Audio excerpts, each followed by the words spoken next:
Wildman! Oh, Wildman! Hola, Papi! Hey, how you doing? I'm doing good. Good day to be doing good. So if you don't know, Papi is very religious, and he's into... would you say you're Catholic or Christian? I'm Catholic. He's Catholic, and he tries to inspire me very often with religious quotes and religious texts. And, I tell him, religion, it doesn't work for me, really. I tell him I'm not really too religious. And some people want to hear why you're trying to inspire me with religion and why you think it would... What's your rationale in sending these quotes? Well, you know what? Without really getting into, really heavy stuff, you know what? Religious quotes or religious thoughts are calming. They're if you... You may not, like you said, you may not be akin to religion, but like everything else, you may not like Shakespeare, but there are some passages in Shakespeare that are very moving and that will move you. And religion does that. I mean, it kind of, I know you don't agree, but you don't give it you don't give it a try also. Yeah, I tell, Papi, obviously, how, religion is very... Oh, train whistle in the distance. Do you hear it? It's coming the other way. It's coming the other way. We pet sense. But back to religion. We're like a dog when it sees a shiny object.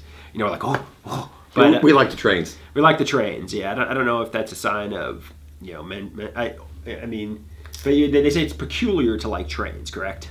Oh, then I guess I'm peculiar because I love the trains. I love trains too. Yeah, I love trains too. It's fascinating. I've always been fascinated by the different lines, like the Port Jefferson line when I went to Stony Brook. I've always been fascinated by obviously the Babylon line, which obviously goes out. That's the South Shore. Montauk. I've always been fascinated by just trains in general.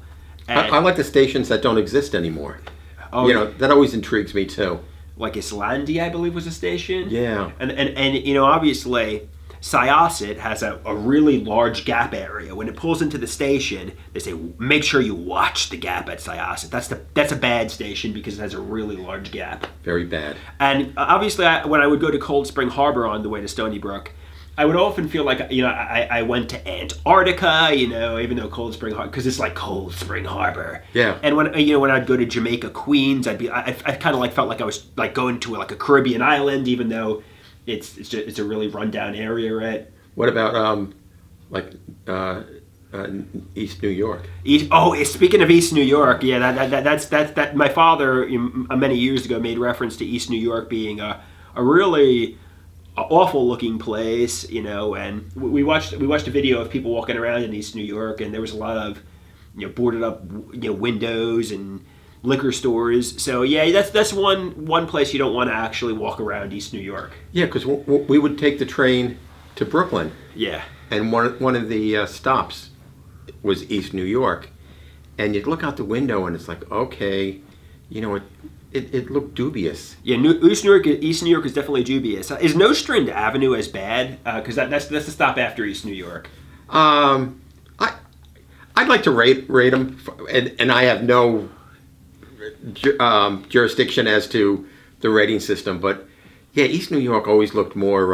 And plus, we saw a video on. Didn't we see a video on East New York when somebody walked around and it was like a crime area. Everything was boarded up. There was a lot of liquor stores and people, were just hanging out on the street and laying down on the street. Yeah, so East New York does not look like... It looks like a pretty sketchy area. So, based on Papi and the Wildman's assessment, we're going to say East New York is the most dangerous Long Island Railroad station. Oh, yeah. And that is what it is.